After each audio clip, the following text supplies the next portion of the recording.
From dusty trails to dynamite-laced trains, Western heist movies have always stolen more than just gold. They steal your breath. These films combine the grit of the frontier with the thrill of the perfect score. But not every heist ends in riches. Some end in tragedy, betrayal, or legend. Today, we're counting down 17 of the greatest Western heist films ever made, each one unforgettable, unpredictable, and ready to ride. The Wild Bunch.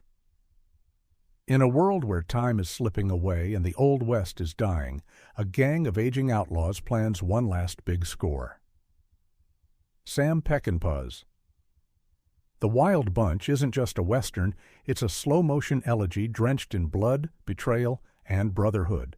The film opens with a brutal robbery gone wrong, setting off a trail of consequences that spiral toward a mythic and explosive finale. But this isn't a story of heroes. These are broken men, bound by loyalty, pursued by former friends turned bounty hunters, and haunted by their own fading relevance.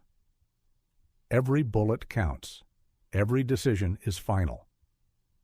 Peckinpah's use of slow-motion violence was revolutionary, not for glamour, but for reflection, forcing the audience to feel every ounce of impact. Behind the hardened faces and loaded rifles lies a deeper question. What becomes of men forged in chaos when the frontier no longer has room for them? The Wild Bunch is about more than a heist. It's about the price of legacy in a world that no longer recognizes you. And in its final, unforgettable shootout, you'll witness one of cinema's most poetic farewells to the outlaw. Butch Cassidy and the Sundance Kid. Sometimes the most memorable heists are carried out with a smile and a wink. Butch Cassidy and the Sundance Kid brings charm, wit, and tragedy to the Western heist movie. Paul Newman and Robert Redford embody two outlaws with irresistible chemistry, gentlemen robbers living on borrowed time. From bank raids to a legendary train robbery, their exploits pulse with mischief and adrenaline until progress, symbolized by the relentless Pinkerton agents, comes knocking. But it's the friendship that hooks us. Butch, the brains, and Sundance, the fastest draw in the West, are inseparable. Even when they flee to Bolivia in a last-ditch bid to outrun change, the world closes in. What begins as a light-hearted romp gradually darkens, layering humor with the sting of inevitability. Their final moments, surrounded and outgunned, are frozen in cinematic legend. Two men refusing to surrender, choosing to go out guns blazing rather than fade into obscurity. It's a film that laughs with you before it breaks your heart and makes you wish the outlaws could ride just one more time. Heists may build the legend, but friendship makes it eternal. The good, the bad, and the ugly. 3 men, 1 cemetery, a fortune in buried Confederate gold. Sergio Leone's The Good, the Bad, and the Ugly is less about the traditional heist and more about the deadliest treasure hunt ever filmed. Yet at its core, it's a heist movie of the highest order, steeped in double crosses, uneasy alliances, and relentless pursuit. Clint Eastwood's iconic Blondie teams up, reluctantly, with Eli Wallach's Feral Tuco in a cross-country race for $200,000. Lee Van Cleef's icy killer Angel Eyes is never far behind. The Civil War rages around them, but their obsession lies 6 feet underground. It's greed versus survival, wrapped in haunting Ennio Morricone scores and sun-scorched stares. Each betrayal adds tension, each clue brings them closer to a graveyard where only one can walk away rich. The final 3-way duel, set in the vast echoing silence of Sad Hill Cemetery, is legendary. A standoff not just of guns, but of wills. Leone redefined the Western, turning it into a mythic operatic genre where gold is king and trust is poison.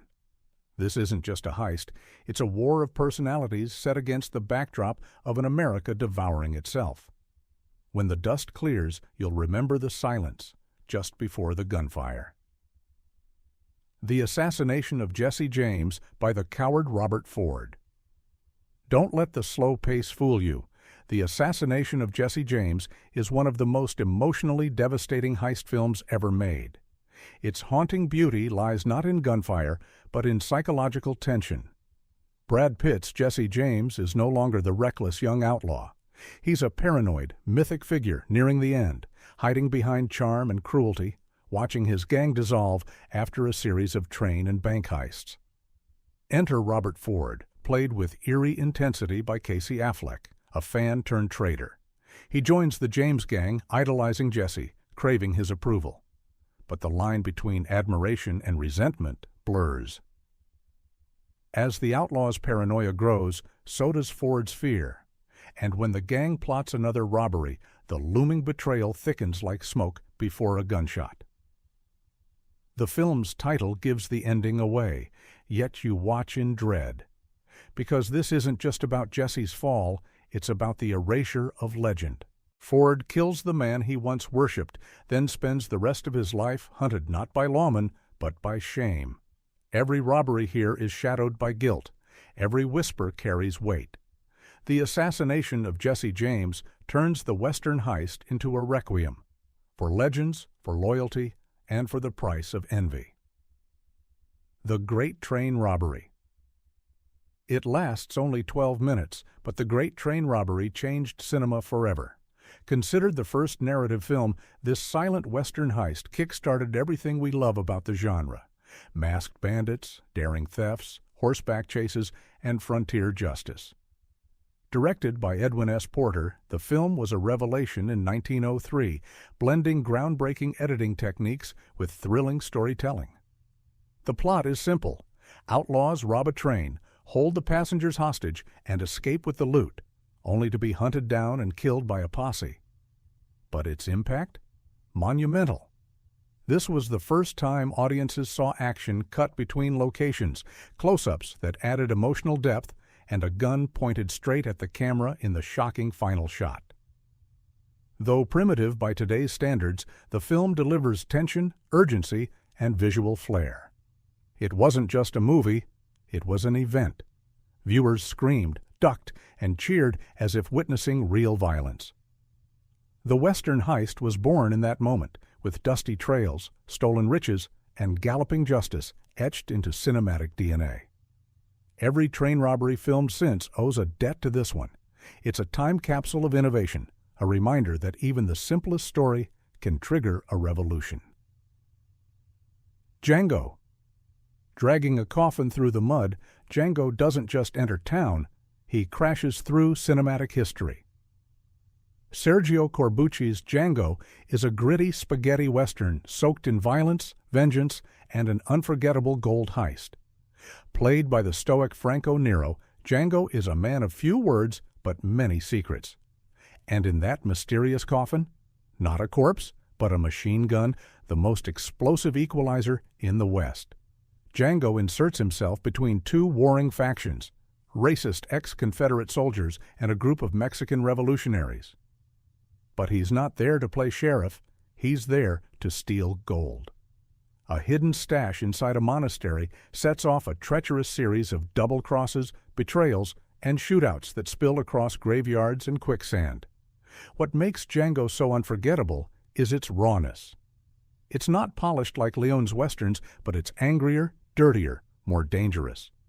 The heist itself is daring and brutal, but Django pays dearly for his greed, literally dragging his broken hands through hell. It's less about redemption and more about survival, soaked in grit and gunpowder. The film was banned in several countries for its violence, yet it became a cult legend, spawning over 30 unofficial sequels. Django didn't just rob a gold stash, it stole a place in cinematic immortality. 3:10 to Yuma. In 3:10 to Yuma, the heist has already happened, but the real robbery is of time, morality, and fate. This taut Western remake pits two unforgettable men against the ticking clock.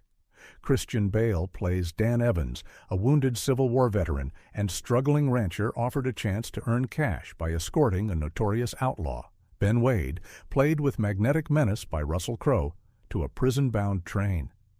Wade, fresh off a stagecoach robbery with his gang, seems charming and philosophical, but make no mistake, he's lethal. As Evans and a ragtag group transport him across unforgiving terrain, the journey becomes a battle of wits and wills. Can a desperate man hold back the devil himself long enough to do what's right? What makes 3:10 to Yuma a masterful Western heist film is its tension, emotional and psychological. There are no grand shootouts for treasure, but the stakes are deeply personal. Wade's gang stalks them like ghosts, and each mile exposes more about honor, redemption, and the cost of survival. The final scenes are nerve-wracking and tragic, with a climactic choice that shatters the line between good and evil. Sometimes the greatest heist isn't for gold, it's for dignity, and in this Western, that prize is the most fragile of all. The Proposition. Set under a scorching Australian sun, The Proposition feels like a Western dragged through the dust, dipped in blood, and left to rot. This isn't the American West, but the moral terrain is just as barren. At the heart of the film is a twisted deal. Outlaw Charlie Burns must track down and kill his own older brother in exchange for sparing his younger brother from execution. It's a proposition soaked in despair, framed by the aftermath of a savage gold heist gone horribly wrong. Nick Cave's poetic script and John Hillcoat's brutal direction make this more than just a Western. It's a slow descent into moral corrosion. The gang's past crimes, including a brutal raid that netted stolen gold and left innocents slaughtered, still hang in the air. Now, to make things right, one brother must betray blood to stop further carnage. The landscape is unforgiving, and so is the story. There are no true heroes, only desperate choices. Lawmen are just as violent as the criminals, and justice feels more like revenge wearing a badge. The gold may be long gone, but the scars remain. The Proposition isn't about a robbery, it's about the emotional heist that rips families apart and leaves no one untouched. It's haunting, unforgettable, and as raw as Westerns get. The Missouri Breaks. The Missouri Breaks is as unpredictable as the wild country it's set in. Jack Nicholson leads a gang of horse thieves in this offbeat Western heist story that defies all conventions. But then enters Marlon Brando, playing one of the most bizarre characters in Western history, a regulator named Lee Clayton, hired to hunt the thieves down. He cross-dresses, speaks in strange accents, and dispatches his prey with eerie calm. The film centers on a series of strategic heists targeting horses, the economic lifeblood of the West. But this isn't just theft, it's rebellion. Nicholson's character, Tom Logan, wants to strike at the heart of corrupt landowners who exploit small ranchers. The thefts are daring, fast, and risky, playing out across desolate plains and tense encounters. But the film's real treasure is in its psychological warfare. Brando stalks the gang like a phantom, turning the tables in ways that grow more surreal and terrifying with each scene. It's not just a cat-and-mouse chase, it's a character study wrapped in chaos. The Missouri Breaks divided critics with its strange tone, but today it stands as a cult classic. The heist is bold, but the real mystery is Brando's performance. Just when you think you've seen it all, this Western pulls you into the unknown. The Professionals. Sometimes the best heists aren't about gold, they're about rescuing something even more valuable. The Professionals delivers one of the most thrilling Western heist narratives with an all-star ensemble. 4 rugged experts, each a master in explosives, weapons, horses, and tracking, are hired by a wealthy tycoon to cross into revolutionary Mexico and rescue his kidnapped wife from a notorious bandit. What begins as a rescue mission unfolds into a heist of truth and morality. Burt Lancaster, Lee Marvin, Robert Ryan, and Woody Strode bring grit, charisma, and weary heroism as they confront not only the enemy, but the secrets behind the job itself. The so-called kidnapping? It's more complex than anyone realized. The action is fast, the shootouts are fiery, and the desert backdrop is stunning. But what elevates The Professionals is the emotional turn, the realization that the treasure they were sent to recover may not want to be rescued at all. By the end, it's not gold they've stolen, it's justice. This film redefines what a heist can be in the West: part action, part mission, all heart. It's a masterclass in tension, betrayal, and unexpected integrity wrapped in dust and dynamite. Silverado.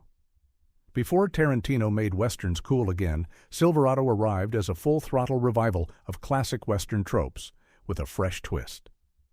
This isn't just a film about one outlaw or one heist. It's a convergence of four misfits: a wronged rancher, a haunted ex-sheriff, a sharpshooting gambler, and a loyal brother, all brought together by fate, and eventually, justice. When they ride into the town of Silverado, they find it choking under corruption. A ruthless land baron and a bought-out sheriff control everything. That's when the gang plans a bold heist, not just to steal, but to reclaim what's been taken from the people.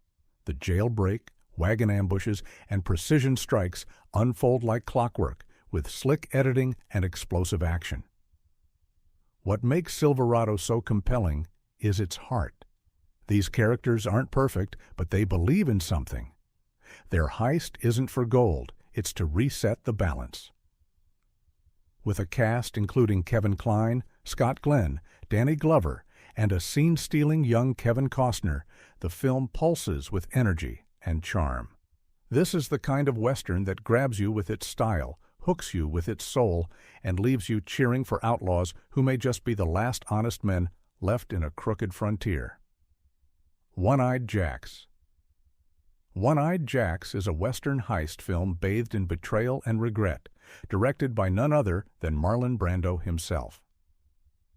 What begins as a daring bank robbery turns into a personal vendetta stretching across years. Brando plays Rio, a charismatic outlaw who survives being double-crossed and left to rot in a Mexican prison by his former partner, Dad Longworth. 5 years later, Rio escapes, not for another heist, but for revenge.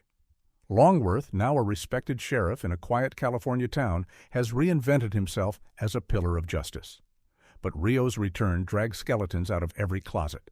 The past doesn't stay buried, especially when it's tied to stolen gold and a betrayal that cut deeper than a bullet. Brando's performance is mesmerizing, vulnerable, violent, and unfiltered.